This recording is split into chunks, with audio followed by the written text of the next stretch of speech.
Wow, we actually have a Halloween update. It feels like it's been so long since we've had one, and now we have one, a legit Halloween update. Is it a good one?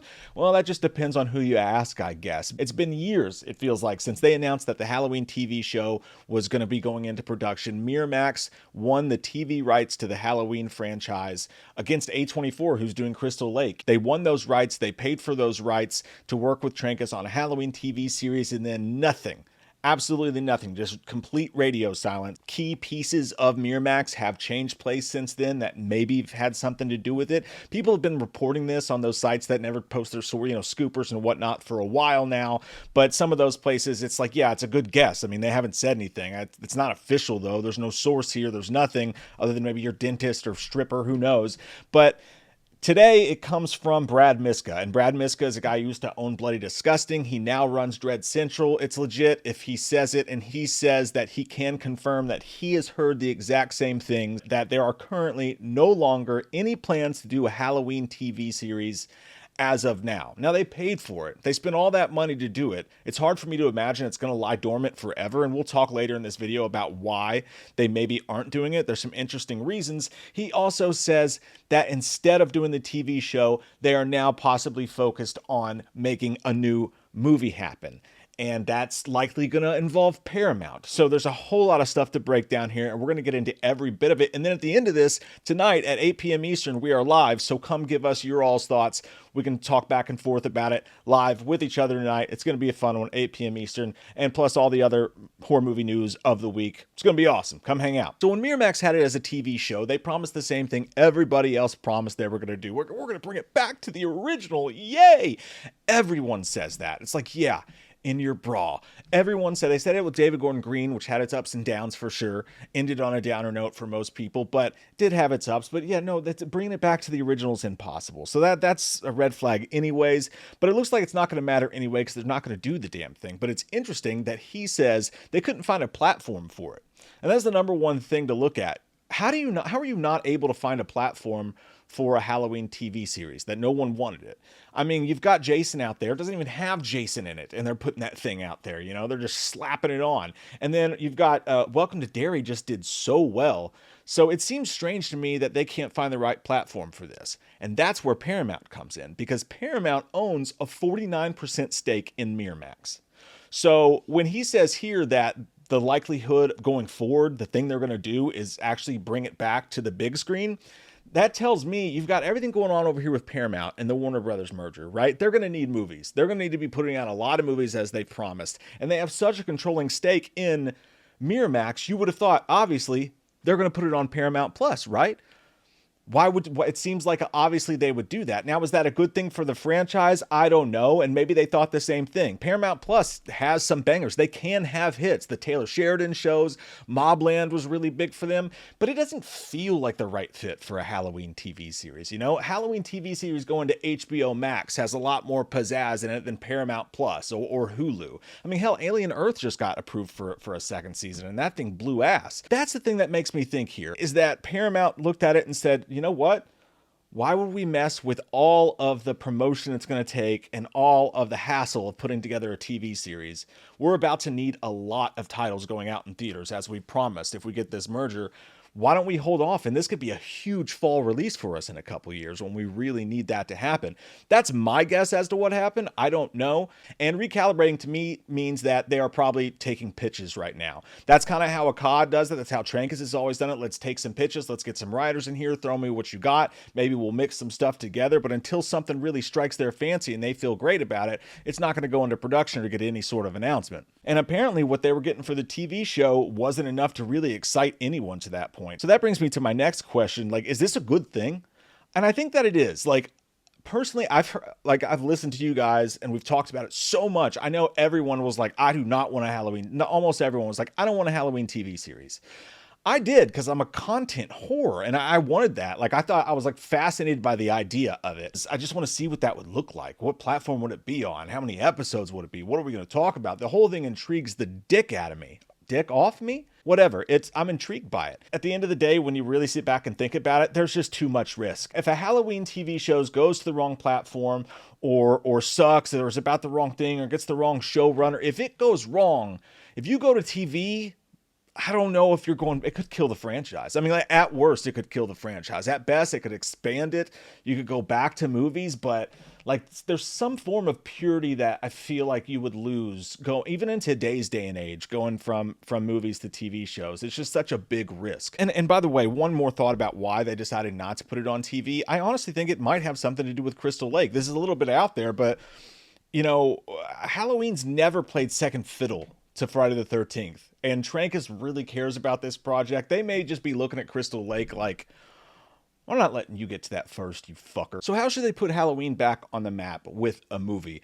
I think the number one thing that you need to do, and people may not like this, stop trying to recreate John Carpenter's film. It's over. Get the net. It happened. We've seen that movie. We own that movie. We have it. No more of this. We're going to bring it back down to what it used to be. And the reason for that is, the reason John Carpenter's Halloween is a classic and is scary and is awesome is because an audience sat down and had never seen that mask before. They don't know anything about Michael Myers at that point. That's what made it scary. We all know the mask by now. We all know the story. We all know the legend of it.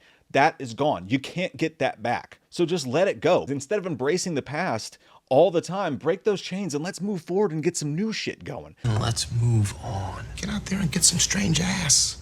That's the only hope for the franchise, in my opinion. And also, you can't go back and tell a prequel. Rob Zombie, that was the worst part of his movies, when they tried to explain Michael Myers and did the whole thing with Dave Farish. No, you can't do that either. And also, I'm going to take that one step further. No Laurie Strode. Get rid of it. It's been beaten to death. It could be replaced by a new character like that. And people don't like to hear that. They really don't. There's people that really love Laurie Strode, and I get that. But if you watch her in that first film, it doesn't have to be Laurie Strode. There's not a whole lot of personality there that you can't replace with something else. I'm sorry, there's just not. They're just recreating the same movie over and over and over again is completely pointless. And I know what some of you will say, well, what about Sidney Prescott and the Scream franchise? It's a completely different thing, but you're not 100% wrong when you say that either. It made sense for this last film because it was Kevin Williamson and they had Matthew Lillard coming back, but it's getting to that point there too. How often can you do that? But that's a whole nother conversation. I just wanted to put that out there before I got that comment 1,000 times. Laurie Strode specifically, just over it. And also, I'm going to say no anthologies. Look, if you're going to do an anthology, there's a lot of people who really want that. And to that, I just say, you know, Halloween 3 is great, but there's a reason it wasn't successful box office wise. They need this thing to be a success at this point, and an anthology is just not going to do that. And if you were going to do an anthology, TV series was the perfect thing for it. So if you're not going to do it there, why do it at all? It's got to have Michael Myers. It's got to be about Michael Myers. So putting all that shit aside, here's what I think that they should do. I would set us in an undisclosed timeline. You put us in Haddonfield, and at this point, the whole boogeyman stories, all that stuff is just kind of forgotten about. The world has moved on. And that's kind of how current things work today, right? I mean, the thing that didn't make any sense about the David Gordon Green trilogy is that, like, people would not be sitting around and obsessing about a couple murders that happened decades ago. I mean, aliens could come down right now and it wouldn't even be the top headline in the world. That's just the way the world works right now. Place us in an undisclosed timeline, maybe a couple years into the future. I'm not talking about anything futuristic or anything like that. Just let's not get bogged down with the details in the past and the history and the lore and all that stuff. Just put us here and now in a town that is mostly just forgotten about Michael Myers. To be honest with you, it's like it may be a culty footnote and that's it. So introduce us to a new group of characters, right? Who are charismatic and who are well written and who are interesting. And do not have them be retreads of any characters that have come in the past. There's no, oh, that's the Annie. Oh no, that's Dr. Loomis. That's Sheriff Brackett. None of it. Completely brand new story featuring completely brand new characters. And you know what? One night in the middle of this story, Michael Myers, a guy in a Michael Myers mask. It is Michael Myers, by the way. Let's get that straight. It has to be. We're not doing any Roy bullshit here. Michael Myers shows up, starts killing people. It's pandemonium. No one's been thinking about Michael Myers. Halloween's not been canceled. It's not constantly spoken about.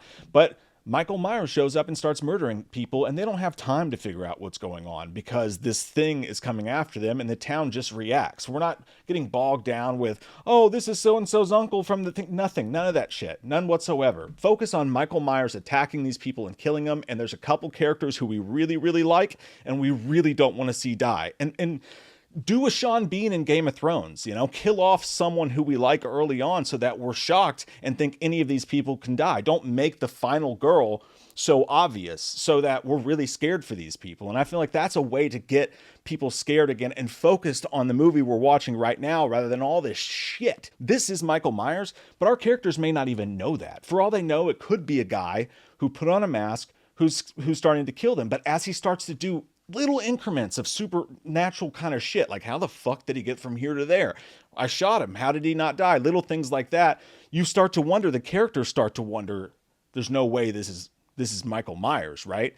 And that makes it scary. You see the fear through their eyes, like this is a supernatural thing we're dealing with, and that's even scarier. And you just put a bunch of questions out there to the audience. You let a couple people survive. You got your sequel, and it's just simple. Like, I just don't think we need to overthink it. Let's just tell a scary story about Michael Myers. And then in the next movie, we can start answering some of those questions. Like, wait, how the fuck? You know, how did this happen? But now we have something original and new people we care about that can carry that story forward. And you can start mentioning the past a little bit more as they try to figure it out. But for this initial movie, I think that's the way to do it. That's just what I think about it. But what do you guys think that they should do next? Come tell us tonight at 8 p.m. Eastern live. We'll see you guys there. Oh, would you look at that? I got peanut butter on my penis. By the way, I don't actively have peanut butter on my penis right now, YouTube. It's a joke from Halloween 2018, in case anyone forgot that. See you guys tonight. Bye.